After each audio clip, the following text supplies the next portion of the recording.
Thanks for taking care of the child all this time. She told me about returning from overseas after 5 years. She had left her 1-month-old baby in my care while she enjoyed herself abroad. I calmly conveyed the truth to her. Your child is no longer here. She exclaimed in surprise. Did you take good care of her? She snapped. But she was left speechless and pale-faced after my next words. Let me recount the whole story of how I exacted revenge on her. I first met my sister-in-law, Irene, when I was 33 years old.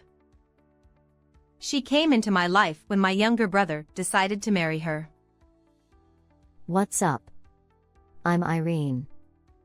She blurted out as soon as she opened her mouth during the marriage introduction. Her words caught me off guard and made me uneasy. Hello, Irene. I replied cautiously. Quietly, I whispered to my brother. Hey, are you sure about this? With a beaming smile, my brother responded. She's lively and cheerful, a good person. Hey, seriously, don't leave me out of the secret talk. It's such a downer when you whisper without me. She interjected. Your energy is dropping. Hee. She was young and didn't seem very bright, so I often couldn't quite understand what she was saying. Her nails were 3-dimensional with beads like those on nails, and I wondered if she could do housework with those hands. However, listening to her, I learned she loved sweets and enjoyed making desserts as a hobby. My younger brother looked delighted as he said, I've had a storage room built in our new house just for sweets ingredients. Pulling her close to his shoulder. The restaurant we used for my brother and sister-in-law's marriage proposal was a slightly upscale Chinese restaurant I frequent. However, Irene remarked with a grumble. I wish we had gone for a sweets buffet or something. I'm sorry, Irene. If I had known you had a sweet tooth, I would have chosen a place like that. I just really liked the super spicy ramen at this restaurant. I explained. Huh? Super spicy? She exclaimed loudly, drawing so much attention from other customers that I felt embarrassed as everyone turned to look. Irene, your voice is quite loud. It's impossible that you like spicy food. What? Do you enjoy tormenting yourself? Critiquing someone else's tastes and making such rude remarks. However, I decided to just laugh it off and said, Haha, I get that a lot. But you might get hooked on the super spicy once you try it. She smirked back at me when she saw me laughing. Not long after that greeting, my younger brother and sister-in-law registered their marriage. It seems they hurried because her pregnancy was discovered before the wedding. However, shortly after submitting their marriage papers and moving into their new house, tragedy struck. There was an explosion at their house, and their newly built home was engulfed in flames. A dust explosion? What happened? As my sister-in-law tearfully explained, it turns out my brother had gone down to the basement storage room to fetch ingredients for sweets at her request. However, the storage room was filled with flour dust, and without realizing it, he tried to light a cigarette, igniting the flour dust and causing an explosion. My brother was directly caught in the blast and tragically did not survive.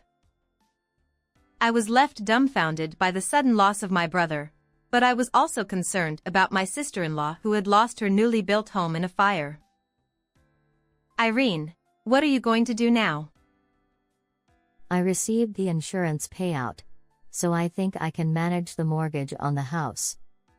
I'm planning to move to a cheaper apartment, but I'm not sure what to do from here. She replied. Given her pregnancy and likely difficulty finding work, I felt sorry for her. After discussing it with my parents, I decided to give her a substantial amount of money. Irene, with tears in her eyes, said, "Thanks a lot, sis." expressing her gratitude.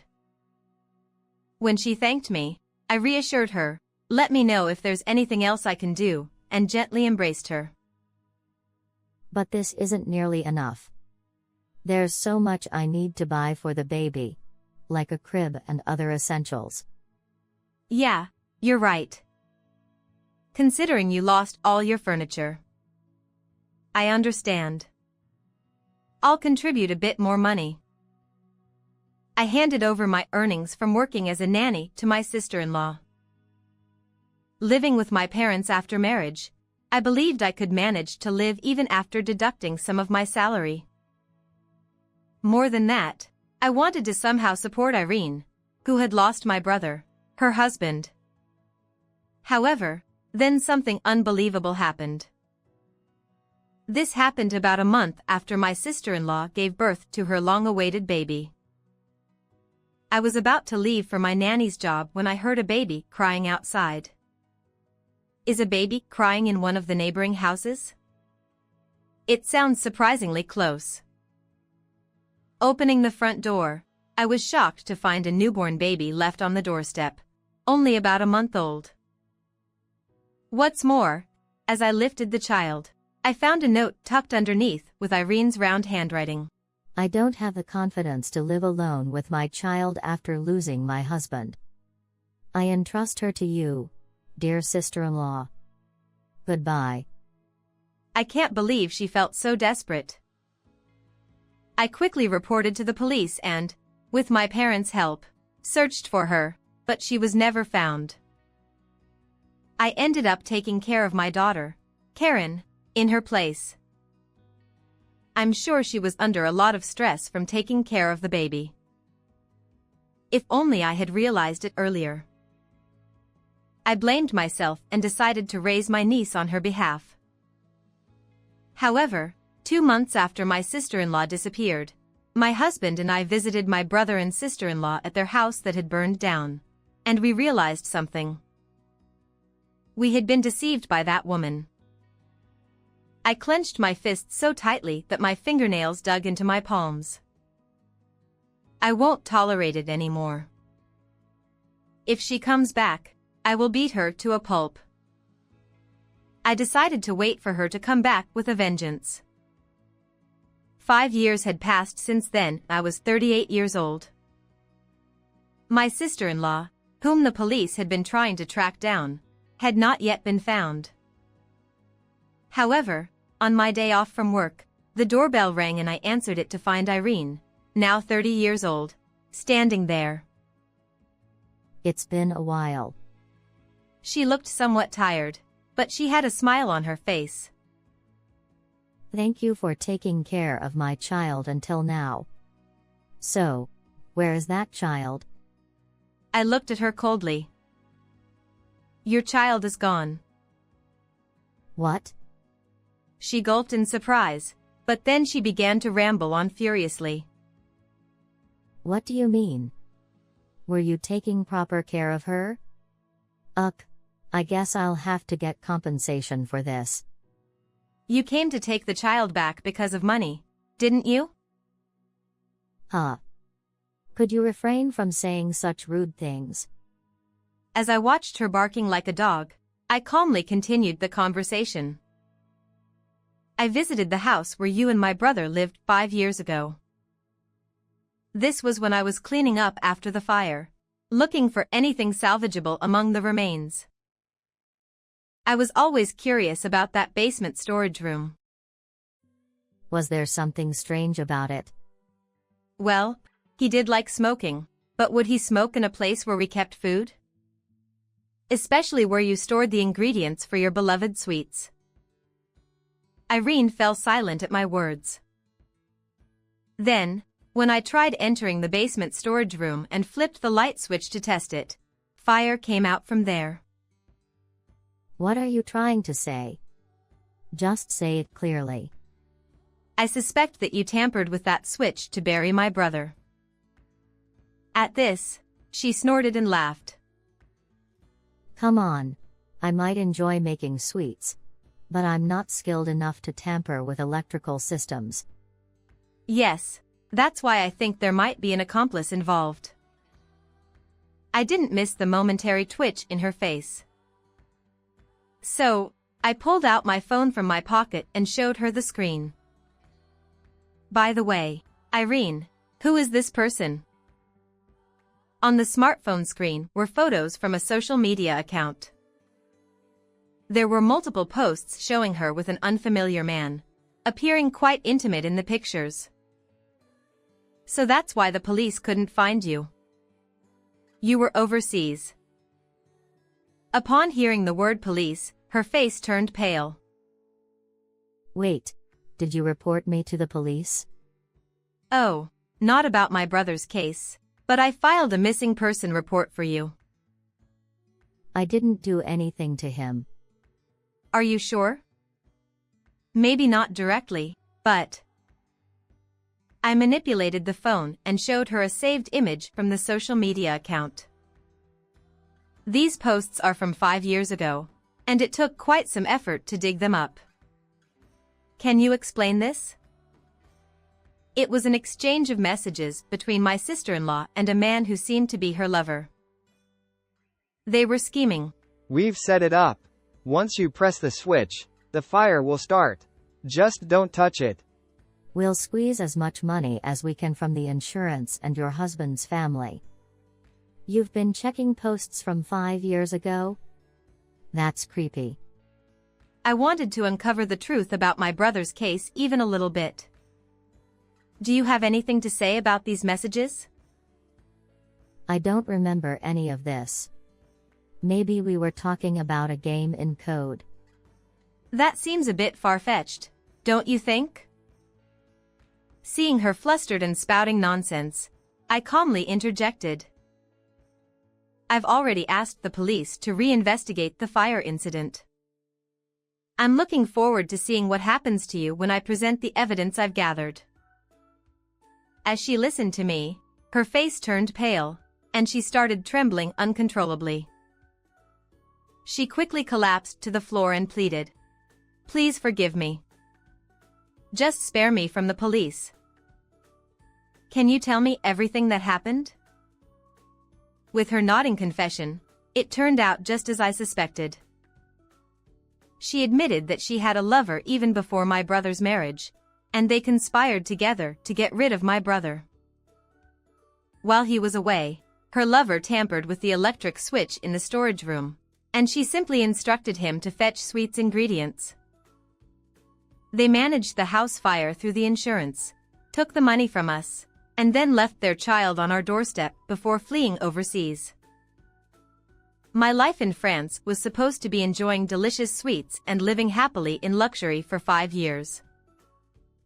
However, after 5 years, her lover started cheating on her even more and ultimately abandoned her. He's unbelievable. Seriously. He left me high and dry in France. That's rich coming from you. Go on. In truth, her life in France was only sustainable because of her lover, who was the one fluent in French.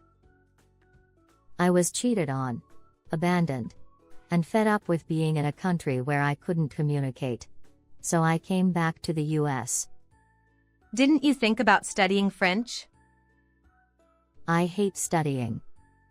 Seeing my sister-in-law pout and hearing her words, I couldn't help but feel exasperated and speechless.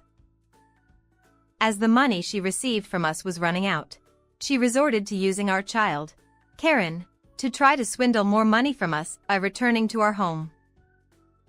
So that's what it was. But I'm glad you came back. Are you going to forgive me? I didn't say that. I mean that it's easier to get revenge now that you're back in the US rather than being overseas.